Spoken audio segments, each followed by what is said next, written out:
Restez jusqu'au bout, je vous promets 2 très belles histoires à la fin.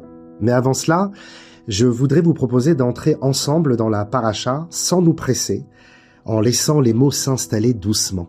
Parce que ce que la Torah nous raconte ici ne parle pas seulement d'un événement du passé, mais bien d'un état intérieur, que chacun de nous traverse un jour ou l'autre, parfois sans même s'en rendre compte. Mais une petite histoire pour commencer. Un jour, un juif est allé voir son rave. Il était troublé, partagé, presque perdu intérieurement, et il lui a confié qu'il se trouvait à un carrefour de sa vie, incapable de choisir entre 2 voies très différentes qui l'attiraient profondément, le chant et la danse. Le rave l'a écouté longuement, sans l'interrompre, puis il a répondu avec beaucoup de simplicité qu'il pensait qu'il devait choisir la danse. Le juif, surpris, presque déstabilisé, lui a demandé « Mais Rav, vous m'avez déjà vu danser ?»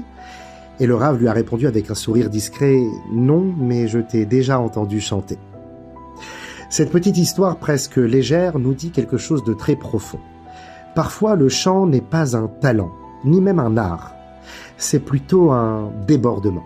Une tentative de la Neshama de dire ce que les mots ordinaires ne suffisent plus à contenir. Et c'est exactement ce qui se passe dans notre paracha, au moment le plus vertigineux de la sortie d'Égypte. Le peuple d'Israël se tient face à la mer après être sorti d'Égypte, et il regarde une scène que même l'imagination la plus audacieuse n'aurait pas osé concevoir. L'Égypte n'est plus là. Cette civilisation toute puissante, arrogante, sûre de sa domination, qui a réduit un peuple entier en esclavage pendant près de 100 ans, a disparu dans les profondeurs de la mer. Il n'en reste presque plus rien, sinon ces bijoux et ces parures qui flottent à la surface de l'eau et viennent s'échouer doucement sur le rivage, comme un aveu muet, comme si même les richesses de l'Égypte venaient demander pardon et tenter de réparer, bien que trop tard, une souffrance irréparable. À ce moment-là, il n'y a pas de discours, il n'y a pas de mise en scène ou de préparation, simplement quelque chose qui jaillit naturellement, instinctivement, le chant. Az Yashir Moshe Uvnei Israël. Alors Moshe et les enfants d'Israël chantèrent. Et pourtant, si l'on écoute attentivement les mots de la Torah, une question profonde se pose. Le verset mélange le passé et le futur. Az, alors, qui renvoie à ce qui vient de se produire, et Yashir, il chantera, qui parle de ce qui n'est pas encore advenu. Mais alors pourquoi dire « il chantera » alors que le chant est déjà là, vibrant, vivant, présent? Le Ibn Ezra explique que la Torah utilise parfois le futur pour élargir un instant, pour dire que ce moment ne se limite pas à ce qu'il est ici et maintenant, mais qu'il porte en lui quelque chose de plus vaste, de plus long, de plus profond. Mais Rashi, d'une manière presque surprenante, va beaucoup plus loin. Il nous dit que ce futur est une allusion à la résurrection des morts. Comme si la Torah nous chuchotait que ce chant-là n'est pas terminé, qu'il sera repris des siècles plus tard dans un monde réparé lorsque la mort elle-même cessera d'être une fatalité. Mais alors, pourquoi précisément ici? Pourquoi au bord de la mer Rouge et à cet instant précis la promesse de la Géoula nous est faite? En 1972, lors du dernier jour de Pessah, le rabbi de Lubavitch a donné une réponse d'une simplicité bouleversante.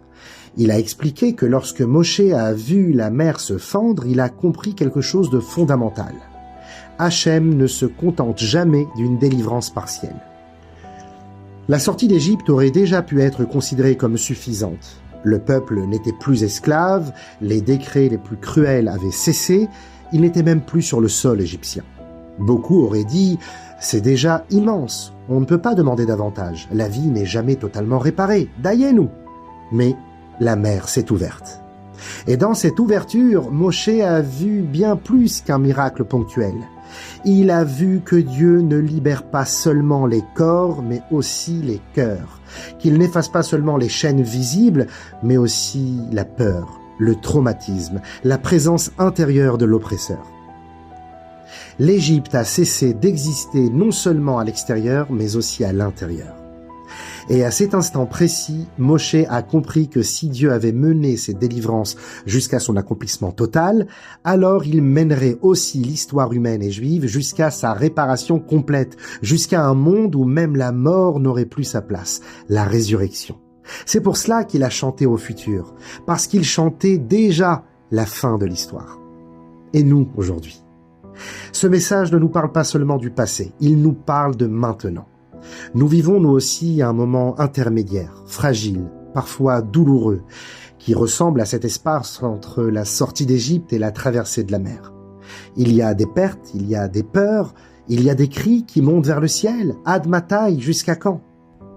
Mais être juif, ce n'est pas nier la douleur, c'est refuser de s'y enfermer, c'est lever la tête, voir plus large, comprendre que le point noir sur la feuille blanche n'est pas toute la feuille. Pour la première fois depuis des millénaires, nous voyons des signes de vie, de force et de retour.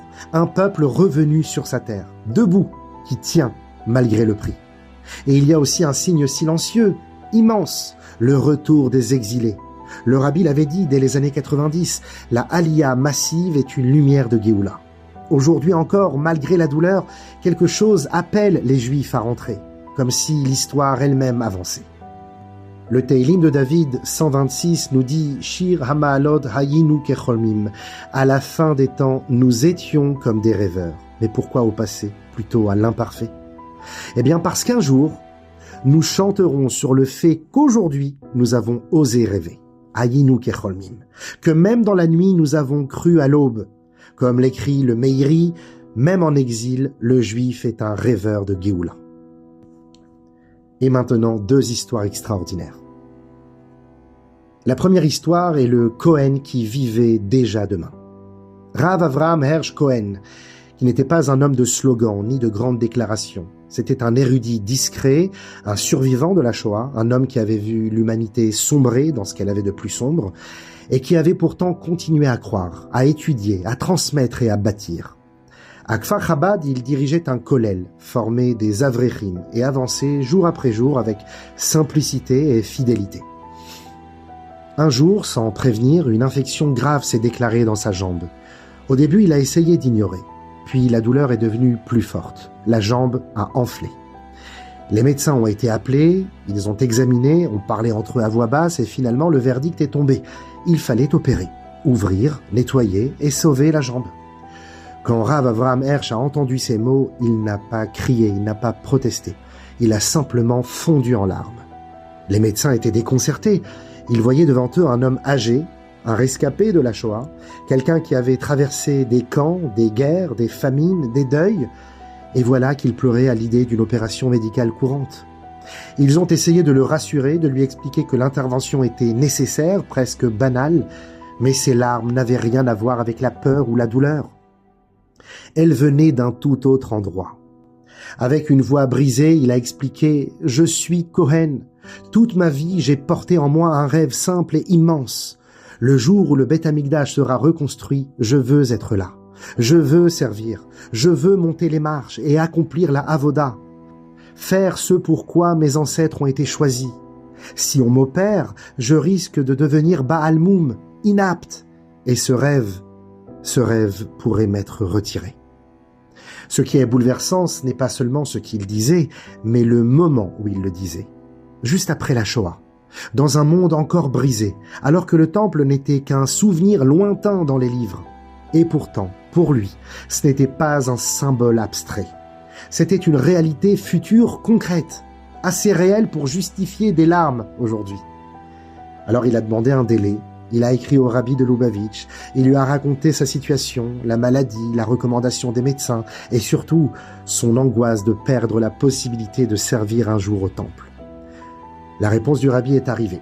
Tenter d'éviter l'opération, privilégier un traitement médicamenteux intensif. Contre toute attente, le traitement a fonctionné, l'infection a reculé et la jambe a guéri.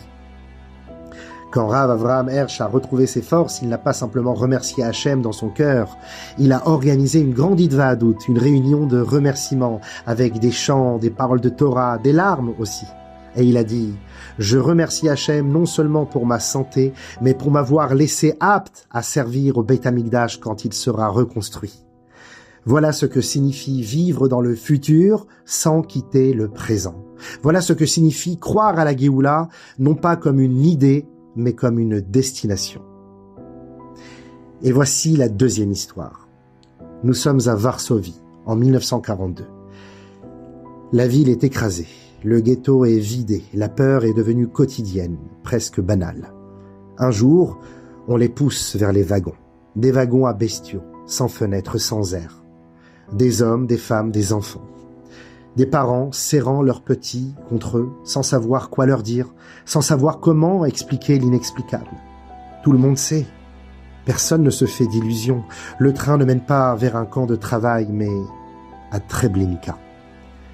Dans l'un de ces wagons se trouve Azriel David, un chazan renommé de Varsovie, compositeur, homme de musique et de prière, un homme habitué à élever les âmes par la voix, mais qui se retrouve maintenant plongé dans un silence écrasant, brisé par les pleurs, les gémissements, les respirations haletantes. Le wagon est bondé, il fait sombre, l'air manque, chaque minute semble durer une éternité. Et à un moment, au cœur de cette suffocation, une phrase traverse l'esprit de notre Azriel David. Une phrase qu'il connaît depuis l'enfance, une phrase qu'il a peut-être chantée des centaines de fois, sans mesurer ce qu'elle contenait vraiment. Ani ma'amin be'emuna shelema beviat hamashiach. Je crois d'une foi parfaite en la venue du Mashiach. Et là, quelque chose se passe. Sans réfléchir, sans décider, il commence à fredonner, très doucement, comme pour lui-même. Puis la mélodie prend forme, il la compose, il sent les mots s'installer, la voix se renforce. Et chose absolument incroyable, le wagon se tait. Les pleurs s'estompent, les respirations se calment. Une voix se joint à la sienne, puis une autre, puis encore une autre, et bientôt tout le wagon chante Ani Ma'amin. Des Juifs affamés, brisés, terrorisés, en route vers la mort, qui chantent leur foi dans l'avenir. Ils chantent non pas parce qu'ils croient que tout ira bien demain, mais parce qu'ils refusent de laisser l'ennemi leur voler leur âme. À un moment, Azriel David reprend conscience de la réalité. Il comprend que ce chant ne doit pas mourir avec eux. Alors il se tourne vers les autres et dit avec urgence « Frères, je vous en supplie, si quelqu'un survit et s'il parvient à sauter du train, qu'il apporte cette mélodie à mon rabbi, l'Admour de Modzitz. Je lui promets une part de mon Olam Haba, de mon monde futur. » Deux jeunes hommes tentent leur chance. L'un est malheureusement tué sur le coup et l'autre survit. Il portera ce chant à travers l'Europe, jusqu'en Amérique, où il atteindra le rabbi de Modzitz, où il sera transmis et sera chanté. Et ce chant, qui est né dans un wagon vers la mort, qui est finalement un chant éternel depuis la sortie d'Égypte et la traversée de la mer, deviendra l'un des chants les plus puissants de l'espérance juive. Un chant avec lequel les Juifs sont allés vers les chambres à gaz, mais avec lequel ils marcheront un jour vers le Mashiach.